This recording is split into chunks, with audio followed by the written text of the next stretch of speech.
Allez, bonjour à tous, j'espère que vous allez bien. Aujourd'hui, gros programme, on verra nos clôtures weekly qu'on a fait sur BTC et Ether. On verra qu'est-ce qu'on a d'un point de vue trading court terme, si on a des opportunités, et aussi d'un point de vue investissement, puisqu'il y a, je dirais pas qu'il y a une panique, mais il y en a beaucoup qui se demandent est-ce que c'est le bon moment encore pour investir. Donc sur le BTC, on a eu notre clôture weekly qui est très très intéressante, vu qu'on casse ici notre haut de range qu'on a fait, qu'on a commencé depuis un long moment. Voilà, on sort un peu de notre bougie de contrôle ici. On peut voir ici notre précédent range qui était entre les deux bornes de cette bougie, qu'on a une bougie de contrôle avec ici un sommet et un creux, voilà, qui nous a fait notre range, et ici on peut voir une déviation au sud. Et ce qui est très important maintenant, c'est de ne pas revenir chercher ce creux là. On n'a aucun intérêt dans une tendance haussière de revenir chercher un précédent creux. Il y a aucune raison. Les creux sont bien sûr et les sommets de plus en plus hauts, on n'a aucune raison de venir faire ça. Voilà, tout simplement parce que les institutions, ils maintiennent leurs ordres d'achat en gain, et c'est pour ça que les creux sont maintenus. Si on commence à casser un précédent creux, ces grosses institutions, ils ont pris profit et ils ont aucune raison de maintenir leur creux vu qu'ils ont plus d'ordre d'achat en cours. Donc ça, c'est vraiment important. Donc ça, c'est vraiment sur du moyen terme. Ce creux-là, il doit être absolument défendu. Sur du plus court terme, on a ici le pullback qu'on va potentiellement faire, je ne sais pas, mais si on fait un pullback sur notre haut de range, on ne doit pas réintégrer. Pareil, quand on est dans un range, qu'on casse notre range, ce qu'on veut, c'est ne pas avoir une réintégration. Ça, c'est très important. Par exemple, un exemple ici, on était entre deux bornes, ok, on a cassé à la hausse, on a fait un pullback et hop, on est reparti à la hausse. Ici, un exemple, on était dans un range, on a cassé à la hausse, on a réintégré. Ça, c'est vraiment pas encourageant. Et ce qu'on veut, c'est vraiment avoir un pullback et une continuation haussière avec des creux et des sommets de plus en plus haut. Mais en tout cas, ça fait vraiment plaisir d'avoir cette clôture weekly. Ça redonne vraiment ça redonne de l'espoir. On y croit toujours aux crypto-monnaies, bien sûr, mais dans le sens où c'est très encourageant pour la suite, pour le marché des crypto-monnaies. Et ici, on a potentiellement un bottom définitif. On le saura, bien sûr, quand on sera, je sais pas, dans peut-être 6 mois, 1 an, ce bottom définitif, parce que un bottom définitif, à partir de quand il est définitif, c'est, voilà, si on fait un nouvel ATH ou qu'on se retrouve à 60 000 $, on pourra parler ici de bottom définitif. Mais ici, on peut pas prévoir à l'avance que c'est un bottom définitif, mais il y a des probabilités, tout comme ce bottom là qu'on avait instauré, on avait fait un W, comme on a fait ici un W, et ben ça pourrait être potentiellement ici notre structure qui nous pose notre bottom de 2023. Qui sait, mais en tout cas, dans tous les cas ici, c'est une zone intéressante pour accumuler. Et j'en vois beaucoup qui paniquent, qui se disent oui, bon, le BTC à 27 000 $, 28 000 $, on était il y a à 16 000 $ il y a quelques semaines, quelques mois. Est-ce que c'est toujours intéressant de se positionner? D'un point de vue retracement de Fibonacci, moi Fibonacci me dit qu'on est dans notre zone de rechargement, donc techniquement c'est toujours une zone intéressante pour faire de l'investissement. C'est-à-dire que si vous pensez que le BTC va faire un nouvel ATH, si vous pensez que le BTC dans les prochaines années, si vous croyez au projet, globalement des crypto-monnaies, c'est une zone propice à de l'investissement. Tout comme quand on était ici, on était dans notre zone de rechargement, et pareil, c'était une zone intéressante pour accumuler. Si je mets également le cost production du BTC, hop, est-ce que je peux l'avoir? Tac, voilà, Bitcoin Production Cost. Alors c'est vrai, il faut se mettre en daily. On va voir le coût de production du BTC, il faut que je regarde si je suis en 0,035, parfait, ok. Donc là on a l'évolution du coût de production du BTC, et on a notre halving qui va être en mai 2024. Donc ce qu'il faut comprendre, c'est quand le prix est sous ce coût de production, les mineurs vendent à perte. C'est-à-dire qu'ils sont en négatif. Le fait de miner du BTC, parce que ça coûte de l'énergie, des composants informatiques, etc., etc. Et voilà, si on a un BTC qui est sous ce coût de production, les mineurs vendent en négatif. Et c'est pour ça qu'on y passe très peu de temps. Je vais mettre une charte un peu plus développée. Hop. Voilà, c'est pour ça qu'on y passe très peu de temps. On le voit ici. Alors on a globalement une zone, moi c'est surtout la borne basse que je regarde. Voilà, on y passe très peu de temps. Alors, bien sûr, celle-ci peut évoluer à la baisse ou à la hausse en fonction de comment évolue le prix, etc. Mais voilà, de toute façon, là, il y a un hash rate qui augmente de plus en plus sur le BTC. C'est la sécurité, le réseau est de plus en plus sécurisé sur le BTC. Donc on a une raison aussi que ce coût de production augmente. Et en fait, quand vous avez le halving, le coût de production double. Comme on l'a vu ici, on a eu notre halving en mai 2020. Le coût a doublé. Il est passé de 4000 à 8000.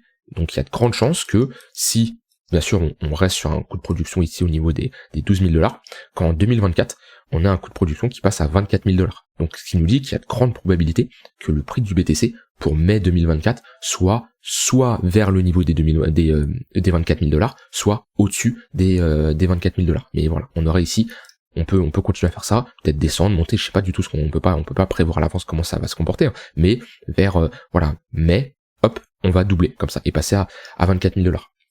Donc ce qui sera intéressant, c'est de vous dire, hein, après c'est toujours des probabilités, etc., mais il y a de grandes chances que le prix du BTC à ce moment-là soit au-dessus de ce niveau-là. Je sais pas où, mais voilà, ça peut être une référence, et on voit que le marché reste très peu sous cette zone. Voilà, ici pareil, on a eu notre halving, hein, on avait le prix qui était bien au-dessus, on a eu notre halving, et ben le prix est monté assez rapidement pour toujours rester au-dessus de ce coût de production. Et c'est très important, si on commence à s'installer sous cette barre, ça sera pas encourageant parce que on aura des mineurs qui vendraient à perte, et c'est pas très bon pour le réseau en général. Mais voilà, ça c'est un paramètre qui est très important à retenir. Donc oui, selon moi, on est dans des zones toujours intéressantes pour faire de l'investissement. Maintenant, ça dépend toujours de votre profil, sur combien de temps vous comptez accumuler, etc., etc.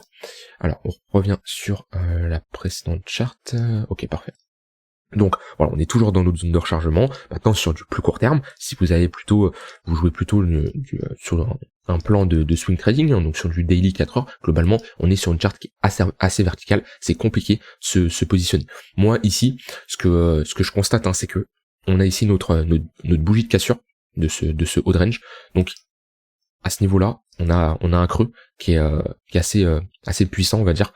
Donc ça peut être une zone d'invalidation pour tous ceux qui veulent rentrer en position, ces deux creux-là. On a ici notre précédent creux avant ce mouvement haussier, plus ici le creux de cette grosse bougie haussière. Donc pour ceux qui veulent faire un peu de pas de l'intraday, plutôt du swing trading, hein, sur du 4 heures.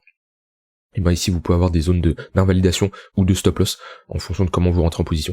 Moi je sais que si le BTC il revient globalement dans cette zone-là, j'aurai des setups d'achat qui pourraient s'enclencher avec une zone d'invalidation sous les 24 840 $, voire sous les 24 000 $. Donc voilà, ça pourrait donner ce genre de choses, à voir bien sûr comment le BTC évolue, mais pour moi, on a encore de l'énergie, surtout suite à cette cassure, hein, on a de l'énergie pour aller beaucoup plus haut. Donc voilà, après à vous de targeter des niveaux de prix, hein, mais ici on va buter quand même sur un niveau, on est sur les 28-32 000 $, qui est une zone où hop, on avait précédemment, hop, c'était une grosse zone de support qu'on a cassé qui fait office de résistance. Donc c'est sûr que cette zone-là, je m'attends pas qu'on fasse pouf comme ça. Ça peut arriver, c'est des choses qui peuvent arriver, mais il y a très peu de chances. Comme ici, comme on a chuté, hop, on a chuté, et hop, on s'est arrêté dans cette précédente zone pour faire un petit range là de 3 semaines pour avoir une continuation baissière. Alors on pourrait avoir la même chose. Ici ranger, hop, pendant 2 semaines et avoir une poursuite haussière. Mais globalement, ici c'est une zone de résistance. On est voilà, on s'est affranchi du tunnel 3 jours. Alors, on n'a pas une nette cassure. On est toujours vers notre point pivot yearly. On l'a cassé, à voir si on le réintègre pas. Mais voilà, c'est une zone ici où faut s'attendre quand même à un marché qui souffle. On a quand même fait une journée, une semaine à plus 25-30% même.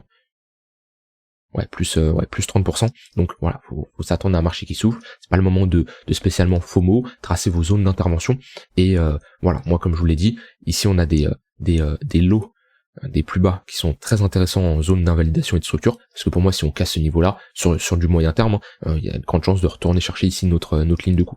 Donc pour moi c'est cette structure là, ce W, qui nous a provoqué ce mouvement haussier.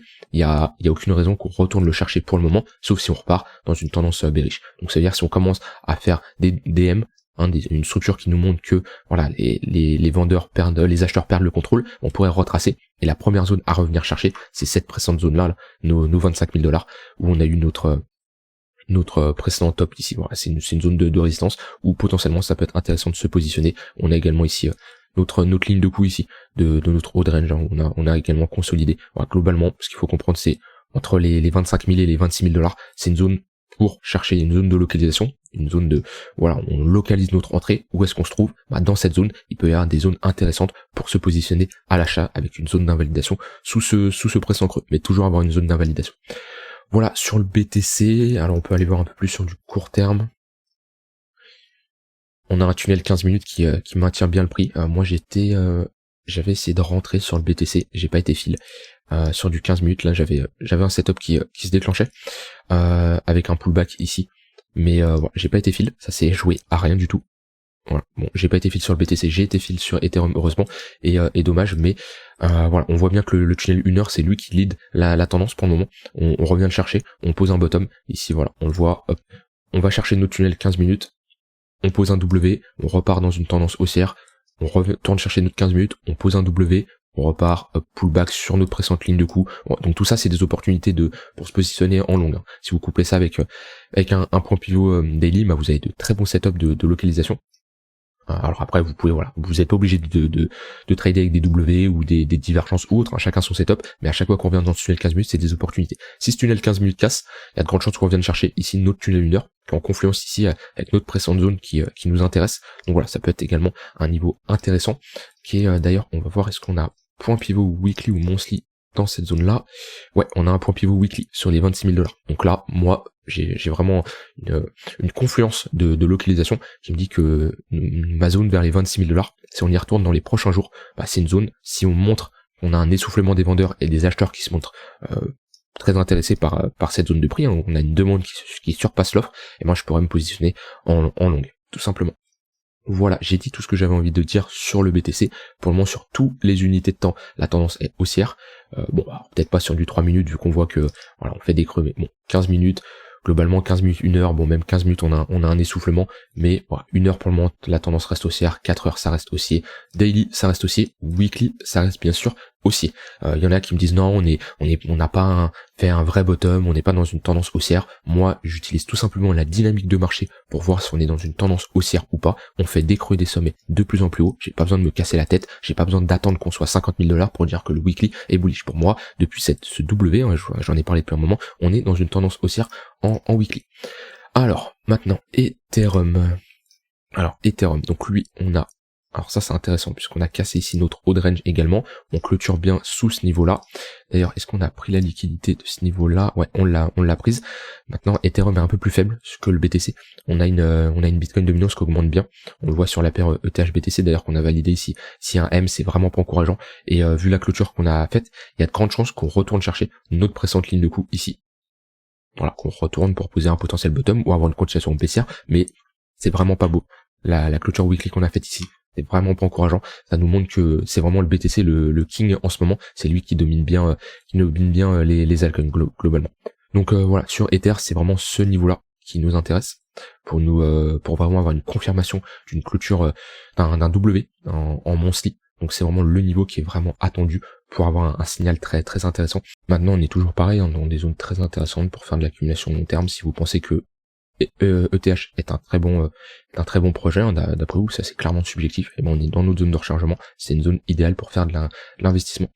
Et pareil, moi sur Ether, j'étais rentré, là j'avais été fil, par contre, j'étais rentré, voilà, j'avais un niveau intéressant, cassure de point pivot daily, pullback dessus, W, tunnel 15 minutes, j'avais mon poke ici de ma journée daily. Donc voilà, on a ici là où il y a eu le plus de volume, qui est un niveau qui est censé faire support ou résistance en fonction qu'on évolue à la hausse ou à la baisse, voilà, divergence haussière. Structure, j'avais toutes mes conditions pour rentrer, et ici sur Ether j'ai été fil. Et voilà, j'aurais pu targeter 3 pour 1, mais vu les conditions de marché qu'on était hier, et surtout faible volatilité le dimanche, bon, je me suis arrêté à 2 pour 1. Mais voilà, c'est un trade intéressant, mais malheureusement j'ai pas été fil sur le BTC, et ça c'est dommage, c'est toujours quelque chose qui m'embête quand ça joue à quelques ticks, mais c'est comme ça, on peut rien faire, c'est le marché a toujours raison, dites-vous ça. La Bitcoin dominance, ça je voulais voir aussi. Alors ouais, ça c'est vraiment quelque chose à surveiller qui fait un peu peur. On est beaucoup là à s'interroger sur cette Bitcoin dominance, parce que là on est sur un niveau où faut pas que ça casse. Je vous le dis, après, si vous êtes BTC maximaliste et vous avez, je sais pas si dans vos toilettes vous avez 50%, 60% du BTC, bah vous préférez que ce niveau la casse. Parce que BTC sera prêt à surperformer les altcoins. Et comme on l'a vu dans les derniers jours, on avait un BTC qui nous faisait un plus 10%, les altcoins ils nous faisaient un plus 3, 4%, voire certains ils bougeaient pas, ils faisaient du plus 2%. Et voilà, dans des journées comme ça, où le BTC nous fait même un moins 0,60, voilà, on a des alts qui se prennent des moins 2, donc on voit globalement que on a un BTC qui domine le marché. On a vraiment, alors déjà, là on a une grosse résistance, ici, globalement, hop, tac, Ça c'est une grosse résistance. Ensuite on a notre canal ici qui fait office de résistance également. Donc on veut pas une cassure de ce niveau-là. Et surtout pas, voilà, là c'est vraiment le dernier niveau. Si ce niveau casse, on a grande chance de revenir sur les 57% de Bitcoin dominance, ce qui serait vraiment pas encourageant pour les altcoins qui pourraient, alors c'est pas spécialement prendre cher, mais qui pourraient profiter beaucoup moins de la hausse si on en a une. Éventuellement un BTC il pourrait prendre un plus 30% et les altcoins prendraient un plus 15-20%, ce qui est relativement faible pour des altcoins qu'on s'attend à des performances beaucoup plus importantes. Donc moi c'est une charte que je regarde attentivement. Est-ce que ça a changé ma prise de décision? Est-ce que je vais transformer mes altcoins en Bitcoin ou autre? Non, c'est-à-dire mon portefeuille long terme il est établi et il bougera pas. Maintenant, ça peut changer mes décisions sur du trading un peu plus court terme, profiter de la volatilité sur le BTC et non sur les altcoins. Et au contraire, si je vois qu'on a un rejet ici, je pourrais rentrer en position sur des altcoins pour profiter des altcoins qui vont plus s'amuser cette fois-ci, vu que le BTC aura fini sa période de performance. Voilà, j'ai dit ça, on va juste regarder d'un point de vue order flow ce qu'on a. On n'a pas de FOMO, l'open interest il reste vraiment faible, les gens ils ont pas envie, ils ont arrêté les contrats perpétuels et tant mieux, comme ça il y a moins de levier et ça on a un marché plus sain, on va dire. C'est pas comme toute cette période là où on pouvait chuter, là on peut chuter, on se mange à moins 50%. Les gens ils s'en foutent, ça continue d'être long, et hop, là on liquidait déjà, on le voit c'est une baisse sur l'open interest, mais globalement ça continue d'être long. Et qu'est-ce qui a fait arrêter? C'est vraiment la chute de FTX, Les gens là ils se sont dit, voilà, ils ont eu peur du marché, il y en a, ils ont dû prendre une grosse claque, et voilà, on voit que l'open interest se calme. On n'a pas un funding très vénère pour le moment. Qu'est-ce que j'entends par funding très vénère? Voilà, là on a un funding très vénère. Après là on est vraiment sur des ATH, quand tout le monde est euphorique. Je pense pas avoir ça dans les prochains jours, prochaines semaines, mais quand on a quand même un funding relativement faible pour le moment, donc rien de grave.